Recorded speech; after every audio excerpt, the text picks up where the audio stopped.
Hello दोस्तों, नमस्कार। स्वागत है आप सभी का एक बार फिर से माई स्मार्ट बिहार के इस यूट्यूब चैनल में। दोस्तों, अगर आपने अभी तक इस चैनल को सब्सक्राइब नहीं किया तो कर लें, जिससे कि आपको बिहार की डेली ब्रेकिंग न्यूज़ 25 ताज़ा खबर हर एक सुबह मिलती रहे। पहली बड़ी खबर, बिहार में अब चूहे और नेवले की राजनीति हुई शुरू। बिहार में चूहों की बड़ी लीला है। अब चूहों ने रेफरल अस्पताल मखद्दमपुर में एक्सरे मशीन ही चौपट कर दी। राष्ट्रीय जनता दल ने अपने ऑफिशियल ट्विटर पर लिखा है, चूहों द्वारा भागलपुर में 1100 करोड़ का बांझ खाने के बाद, चूहों द्वारा पटना में 9 लाख लीटर शराब पीने के बाद, चूहों द्वारा करोड़ों की दवा पीने के बाद अब चूहे एक्सरे मशीन खा गए। आरजेडी के एमएलए सतीश कुमार ने भ्रष्ट कागजी चूहों को गिरफ्तार करने की मांग की है। इस पर जेडीयू प्रवक्ता और पूर्व मंत्री नीरज कुमार ने कहा कि माननीय विधायक जी राजनीतिक नेवले का खेल ना खेलें। अगली खबर, मांझी के घर के बाहर किया गया ब्राह्मण भोज। बिहार के पूर्व मुख्यमंत्री जीतन राम मांझी द्वारा ब्राह्मणों पर दिए गए बयान का मामला गर्माता जा रहा। आपको बता दें कि आहत ब्राह्मण समाज के लोग पटना स्थित उनके आवास का शुद्धिकरण करने पहुंच गए। घर के अंदर जाने की कोशिश करने लगे, लेकिन पुलिस ने उन्हें गेट पर ही रोक दिया। इसके बाद ब्राह्मणों ने उनके आवास के बाहर ही बैठकर सत्यनारायण भगवान की पूजा की, साथ ही बीच सड़क पर दही चूड़ा का भोज किया। इस संबंध में श्री राम सेना संगठन के अध्यक्ष यशराज सिंह ने बताया कि जीतन राम मांझी जी जाति के नाम पर तोड़ने का बयान दे रहे। अगली खबर, समस्तीपुर में सिपाही जी ही निकले शराब तस्कर। समस्तीपुर में जीआरपी का सिपाही 54 लीटर शराब के साथ गिरफ्तार किया गया। शराब की तस्करी किया करता था। शराब की खेप उसके बैरक से बरामद हुई। घटना के बाद पुलिस महकमे में हड़कंप है। मामला राजकीय रेल थाना समस्तीपुर का है। बताया जा रहा है कि पुलिस को सूचना मिली थी कि थाने में पदस्थापित सिपाही द्वारा अवैध तरीके से शराब की तस्करी की जा रही। सूचना के बाद रेल डीएसपी मुजफ्फरपुर व समस्तीपुर के नेतृत्व में छापेमारी की गई। छापेमारी के क्रम में बैरक से तलाशी के दौरान उसके ट्रॉली बैग से 54 लीटर अंग्रेजी शराब जब्त किया गया। अगली खबर, पटना में 10 दिन रहने के बाद तेजस्वी राजश्री दिल्ली हुए रवाना। नेता प्रतिपक्ष तेजस्वी यादव अपनी पत्नी राजश्री यादव के साथ दिल्ली चले गए। सुबह 11:30 बजे की फ्लाइट से दोनों दिल्ली के लिए रवाना हो गए। जाते समय पटना एयरपोर्ट पर तेजस्वी ने कहा कि 2-4 दिन बाद फिर पटना आएंगे। सूत्रों के मुताबिक तेजस्वी प्रवर्तन निदेशालय के एक मामले में अपने जमा पासपोर्ट को निकलवाने दिल्ली गए हैं। बहुत संभव है कि पासपोर्ट निकलने के बाद वो राजश्री के साथ हनीमून पर विदेश जाएंगे। अगली खबर, मुजफ्फरपुर में हैवानियत की हदें पार कर देने वाला मामला सामने आया। कटरा थाना क्षेत्र में घर में अकेली साली के साथ सगे बहनोई ने दुष्कर्म करने के बाद लोढ़ा से सिर कुचकर मौत के घाट उतार दिया। इतना ही नहीं, उसने मरने के बाद भी उसे नहीं बख्शा और उसकी लाश के साथ दोबारा दुष्कर्म किया गया। युवती की खता इतनी थी कि उसने भरी पंचायत में बहनोई को थप्पड़ जड़ दिया था। कटरा पुलिस ने समस्तीपुर के ताजपुर पुलिस के सहयोग से देर रात आरोपी बहनोई शौकत अली को गिरफ्तार किया। अगली खबर, बिहार में 48 घंटे तक ठंड से मिलेगी थोड़ी राहत। बिहार में अगले 48 घंटे तक ठंड से थोड़ी राहत होगी। रात के तापमान में गिरावट नहीं होने से ठंड का असर नहीं दिखेगा। मौसम विभाग के मुताबिक राज्य के ऊपर बने उच्च दबाव के क्षेत्र के कारण मौसम शुष्क व स्थिर बना रहेगा। पूर्वानुमान है कि आने वाले 48 घंटे के बाद तापमान में 2 से 3 डिग्री की बढ़ोतरी हो सकती है। मौसम विभाग के मुताबिक मौसम शुष्क और स्थिर रहने के कारण ठंड से राहत होती है। आने वाले 48 घंटे तक ऐसी स्थिति बनी रहेगी। अगली खबर, बगहा में दिन दहाड़े युवक की गोली मारकर हत्या। बगहा पुलिस जिला के धनहा थाना क्षेत्र के बासी धनहा मुख्य सड़क के डीही भापसा पुल के समीप अज्ञात अपराधियों ने दिन दहाड़े गोली मारकर एक व्यक्ति की हत्या कर दी।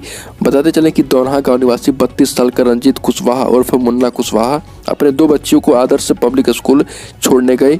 बच्चियों को छोड़ जब वापस घर नहीं लौटे तो परिवार वाले बेचैन होकर इंतजार करने वक्त लगे तलाशने लगे। इसके बावजूद भी युवक का कोई ट्रेस नहीं मिल रहा था। अगली खबर, मैट्रिक व इंटर परीक्षार्थियों के लिए चलेगा क्रैश कोर्स। गोपालगंज जिला प्रशासन द्वारा मैट्रिक व इंटर परीक्षार्थियों के सहूलियत के लिए शिक्षा विभाग द्वारा क्रैश कोर्स चलाया जाएगा। इसको लेकर शिक्षा विभाग ने सभी तैयारियां पूरी कर ली है। क्रैश कोर्स संचालन से वैसे छात्र छात्राओं का सिलेबस पूरा कराने, रिवाइज कराने और कोरोना के कारण लर्निंग लॉस्ट की समस्या को दूर करने के लिए जिला प्रशासन द्वारा किए गए पहल से परीक्षार्थी लाभान्वित होंगे। डीएम डॉक्टर नवल किशोर चौधरी के निर्देश पर जिला शिक्षा प्राधिकारी राजकुमार शर्मा ने मैट्रिक व इंटर के परीक्षार्थियों के लिए क्रैश कोर्स का संचालन करने का निर्णय लिया। खबर, नवादा में सड़क पर उतरे एनएसयूआई के कार्यकर्ता। नवादा में आक्रोशित कार्यकर्ताओं ने विशाल पैदल यात्रा निकालकर सरकार से नवादा में पीजी कॉलेज की मांग की। जिला अध्यक्ष सूरज कुमार यादव ने कहा कि यहाँ इस तरह की व्यवस्था है कि यहाँ के बच्चों को पढ़ने की एक भी अच्छी सुविधा नहीं है। यहाँ पीजी कॉलेज नहीं है, यहाँ से लोगों को गया या पटना जाना पड़ता है। कई नेता व कई विधायक व कई मंत्रियों ने वादे किए, लेकिन इन नेताओं की वादे को भी तोड़ दिया गया। इसके कारण आज लोग नवादा की सड़कों पर पद यात्रा निकालकर सरकार को जगाने की कोशिश कर रहे हैं। अगली खबर, बिहार के हाई स्कूलों में नए साल में होगी 60 छुट्टियां। शिक्षा विभाग के माध्यमिक शिक्षा निदेशालय ने राज्यकृत और परियोजना उच्च विद्यालयों के लिए वर्ष 2022 के लिए छुट्टियों का शेड्यूल जारी किया।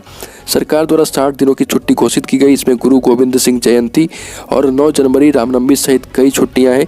इसमें कहा गया कि नवम वर्ग के छात्रों की शैक्षिक वर्ष 21-22 की वार्षिक परीक्षा 4 मार्च 2022 से होगी। अगली खबर, अब गांव की सरकार को भी शराब नहीं पीने की शपथ दिलाई जाएगी। त्रिस्तरीय पंचायत राज व्यवस्था में इस बार पद और गोपनीयता की शपथ लेने के साथ ही शराब को हाथ नहीं लगाने की भी शपथ लेनी होगी। सरकार ऐसा कर नवनिर्वाचितों को शराबबंदी कानून में सख्ती के लिए एक कड़ी बनाने की तैयारी कर रही। राज्य के सभी जिलों में 24 दिसंबर से त्रिस्तरीय पंचायती राज व्यवस्था के नवनिर्वाचित सदस्यों के शपथ ग्रहण को लेकर एक साथ दोहरे शपथ ग्रहण की तैयारी चल रही। अगली खबर, बिहार में ओमिक्रॉन को लेकर पहला मॉक ड्रिल किया गया। एक साथ पूरे राज्य के ऑक्सीजन प्लांट पर काम होगा। बुखार की तरह दिन में 3 बार 2 ऑक्सीजन प्लांट का प्रेशर और प्योरिटी की जांच होगी। स्वास्थ्य विभाग ने राज्य के सभी मेडिकल कॉलेजों, सदर अस्पतालों और अनुमंडलीय अस्पतालों को अलर्ट मोड पर किया है। सुबह 9 बजे से एक साथ राज्य में मॉक ड्रिल शुरू हो जाएगा। प्रेशर और प्योरिटी के लिए सुबह 9 बजे से लेकर 1 बजे और 3 बजे का समय दिया गया है। ओमिक्रॉन के खतरे को देखते हुए केंद्र सरकार ने गाइडलाइन जारी कर दी है। इसमें राज्य के सभी नए प्लांट की जांच के लिए मॉक ड्रिल कराने का निर्णय लिया गया। अगली खबर, हिंदुस्तान आवाम मोर्चा प्रमुख जीतन राम मांझी ने ब्राह्मणों पर एक बार फिर से विवादित बयान दिया। उन्होंने कहा कि जिनके लिए मैंने वो बात कही उस पर कायम हूँ और एक बार नहीं 1000 बार उन्हें वह अपशब्द बोलूँगा। कहा कि हमने पंडित या ब्राह्मण समाज के ऊपर कोई टिप्पणी नहीं की थी। हमने तो वैसे लोगों के लिए अपशब्द का इस्तेमाल किया जो गलत ढंग से पूजा पाठ कराने आते हैं। ऐसे लोगों के लिए एक बार क्या 1000 बार उन्हीं शब्दों का इस्तेमाल करूँगा। हालांकि विवाद बढ़ने पर उन्होंने माफ़ी मांग ली।